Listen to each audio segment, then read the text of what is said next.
Hello guys, இன்னைக்கு நம்ம பார்க்க போறது the beginning after the end episode 2 தான். அதோட ஸ்டார்டிங்லயே அந்த இடத்துல ஒரு பர்சனை காட்டுறாங்க. அவன் ஏதோ ஒரு கிரைம் பண்ணிருக்கான். அதுவும் முக்கியமா நம்ம கிங்ரேவ அவன் கொல்ல பாத்திருக்கான். இதனால அவனை பிடிச்சு வச்சிருக்க. அவனை ஒண்டி பிடிக்கல, அவனோட ஃபேமிலி அங்கதான் இருக்கு. அங்க இதனால அவன் கெஞ்சுறான், கதறான், என்ன வேணாலும் பண்ணுங்க, நான் வந்து ஒத்துக்கிறேன், அதான் அந்த கொலைய பண்ண பார்த்தேன்னு. நான் ப்ளீஸ் என்னோட குழந்தையும் என்னோட ஒய்ஃபையும் எதுவுமே பண்ணாதீங்க, தயவு செஞ்சு என்ன விட்டுருங்க, என்னோட ஃபேமிலிய போக விடுங்க. அப்படி நீங்க என்னோட ஃபேமிலிய விட்டாலும் நாங்க வந்து திரும்பவும் எங்களோட வில்லேஜுக்கு போனாலும் அங்க வந்து இந்த டெத்தை விடவும் எங்களோட நிலைமை ரொம்ப கஷ்டமா தான் போகும். அதனால தயவு செஞ்சு என்ன விடுறீங்களோ இல்லையோ என்னோட ஃபேமிலிய விட்டுருங்க அப்படின்னு அவன் பயங்கரமா கதறான். ஆனா அவரு கேக்குற மாதிரியே இல்ல. அம்மா நீ யாரா கிங்கரை கிட்ட கேக்குறதுக்கு?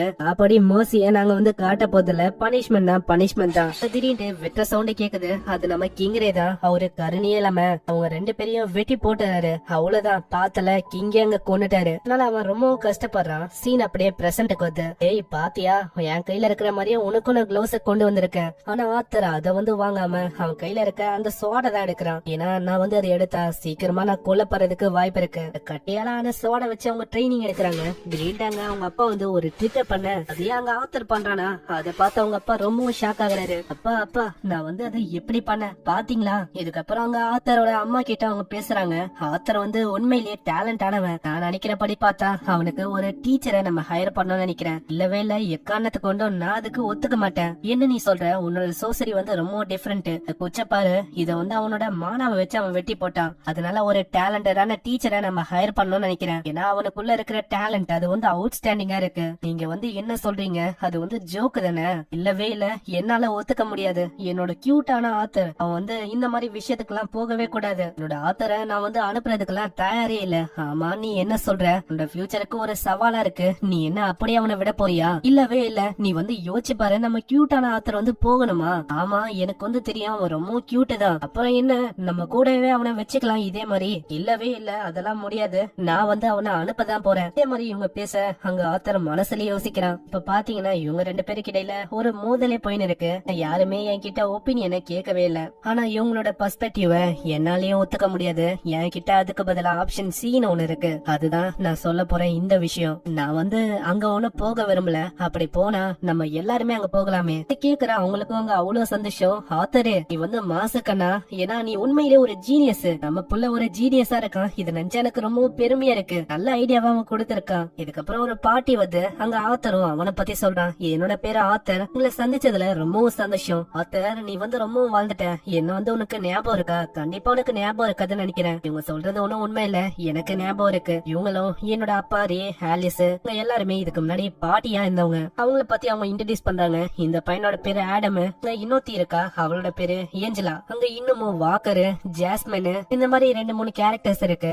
இது எல்லாத்தையுமே நம்ம எபிசோடு போக போகவே பாக்கலாம். இதே மாதிரி அவங்களோட பயணமும் அங்க ஸ்டார்ட் ஆகுது. அவங்க அம்மாவும் கேக்குறாங்க, ஆத்தர் இது வந்து உன்னோட ஃபர்ஸ்ட் ஜர்னி, உனக்கு வந்து எப்படி இருக்கு? ஜாலியா இருக்கா? ஆமா அதேதான். நான் இப்ப போற இந்த காட்டு வந்து ரொம்ப பழசு. என்னோட பழைய உலகம்னா அங்க வேற லெவல்ல இருக்கும். நான் ஒண்ணுப்பா, இது ஒன்னும் அந்த அளவுக்கு பயங்கரமாலாம் இல்ல இந்த உலகம். இதே மாதிரி அவங்க சைரஸ்னு ஒரு இடத்தை நோக்கி தான் போறாங்க. இதுக்கப்புறம் அவங்க கேம்ப் போட்டு அங்க சாப்பிடுவாங்களா. திடீர்னு அங்க ஏகப்பட்ட உல்ஃப் வர அங்க இருக்கிற ஆடம், எலன், ஜாஸ்மின் எல்லாருமே அதை போட்டு தள்ளுறாங்க. ஒருத்தங்க வித்தியாசமான மேஜிக்கை பயன்படுத்தி அப்படியே அதை போட்டு தள்ளுறாங்க. அதுக்கப்புறம் நம்ம ஹீரோ அங்க வந்து உட்காந்து சாப்பிடுறான். நம்ம ஆலிஸ் வந்து சாப்பிடவே இல்ல, ஏன்னா அவங்களோட வயிறு ஃபுல்லா இருக்கா.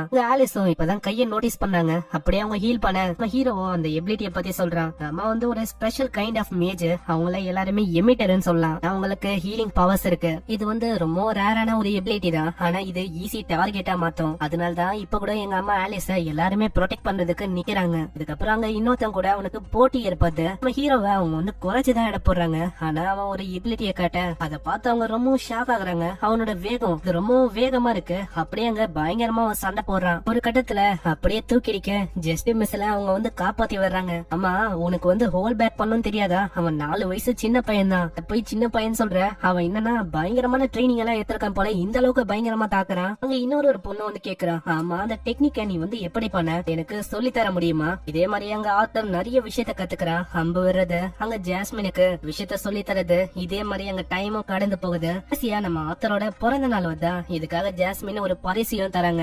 இதே மாதிரி அவங்களுக்கு போகிறதுக்கு டைம் ஆகுதா. அப்படியே ஆத்தர் சைல பாக்குறான். ஆலிஸுக்கு ஒரு மாதிரி இருக்கு, அதை நோட்டீஸ் பண்ணிடுறான். அம்மா என்ன ஆச்சு? அம்மா அது ஒண்ணும் இல்ல, நம்ம வந்து கிளம்பலாம். இதே மாதிரி அவங்க கிளம்ப ஆரம்பிக்கிறாங்க. திடீர்னு வண்டி குலுங்க ஆரம்பிக்குதா. அப்புறம் தான் முன்னாடி தெரிஞ்ச அங்க ஒரு கொள்ளைக்கார கும்பல் வந்திருக்கு. எப்படியாச்சும் நம்ம ஆளுங்க கிட்ட இருக்கிற பொருள் எல்லாத்தையும் அடிக்கணும்னு பாக்குறாங்க. முக்கியமா அங்க இருக்கிற பசங்களையும் உமன்ஸையும் விட்டுருங்க, மத்தவங்க எல்லாரையுமே கொன்றுங்க. அதே மாதிரி அவங்க டார்கெட் பண்றாங்க. நல்ல வேலை அங்க இருக்கிற எல்லாருமே தாக்கி ஆதி பேர் அவங்க தாக்கிறாங்க. ஆனா இன்னமும் அங்க நிறைய பேர் இருக்காங்க. தனிப்பட்ட முறையில ஸ்ட்ரென்த்னு பார்த்தா எங்களோட ஆளுங்க தான் ரொம்ப ஸ்ட்ராங். அவங்களோட படையில நிறைய பேர் இருக்காங்க. அதுதான் ஒரு பிரச்சனையே. இதே மாதிரி அவங்க தாக்க ஆரம்பிக்கிறாங்க. ஒரு கட்டத்துல நம்ம ரேக்கும் அங்க அடிபட்டது சவுண்ட் கேட்டு ஆத்தரும் அவங்க அம்மாவும் வெளியில வராங்க. அங்க ஆத்தரும் சண்டை போடலான்னு வந்தா ரே கத்துறாரு. ஆத்தர் வேணாம், நீ வந்து உங்க அம்மாவை ப்ரொடெக்ட் பண்ணணும். அலஸ் நீ வந்து உள்ளேரு, உன்னோட எபிலிட்டிய பத்தி இவங்களுக்கு தெரியும்னு நினைக்கிறேன். நான் வந்து உங்க கூட சண்டை போடுறேன். இல்ல ஆத்தர், நீ வந்து உங்க அம்மாவை ப்ரொடெக்ட் பண்ணணும். வந்து பலசாலியா தானே இருக்க, அப்புறம் என்ன?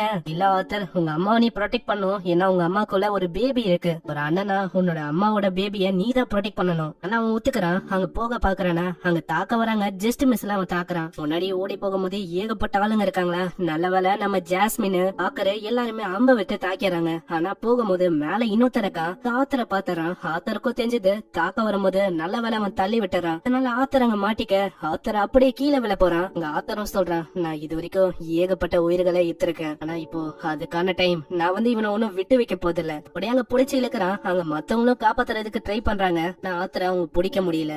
என்ன ஒரு ஸ்டேஞ்சான ஃபேமிலில இது. அவங்களோட இதயத்துல ஒரு எம்டினஸ் இருந்தது. நான் என்னோட இதயம் அது வந்து ஃபீல் ஆகுது ஃபுல்லான மாதிரி. எனக்கு வந்து இப்போதான் எல்லா விஷயமும் புரியுது. ஸ்டார்டிங்ல நம்ம ஒருத்தங்களை பார்த்தோம்ல, கெஞ்சிரா கதன்னா அதாவது ப்ரொடெக்ட் பண்ணணும்னு, இந்த ஃபீலிங் வந்து எனக்கு இப்பதான் வருது. என்னோட அம்மா அப்பா வந்து என்ன போன வாட்டி கூட அவங்க தான் காப்பாத்துனாங்க.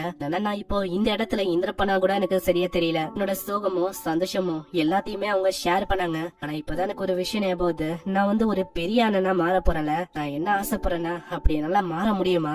இதுக்கப்புறம் நம்ம ஆத்தர் வேற ஒரு இடத்துல இருக்கான். அங்க அவன் எங்க இருக்கான்னு தெரியல. முன்னாடியே ஏதோ ஒரு மிருகம் வந்து நான் போன எபிசோட்ல இத சொல்ல வந்துட்டேன். ஆனா பரவாயில்ல, இந்த எபிசோட்ல இத காட்டிட்டாங்க. இதுவும் நம்ம ஹீரோ கிட்ட வந்து குட் மார்னிங் ஆத்தர் அப்படின்னு சொல்லிட்டு அதை பார்த்து அவன் ஷாக் ஆகுறான். இங்கே இந்த எபிசோட முடியுது.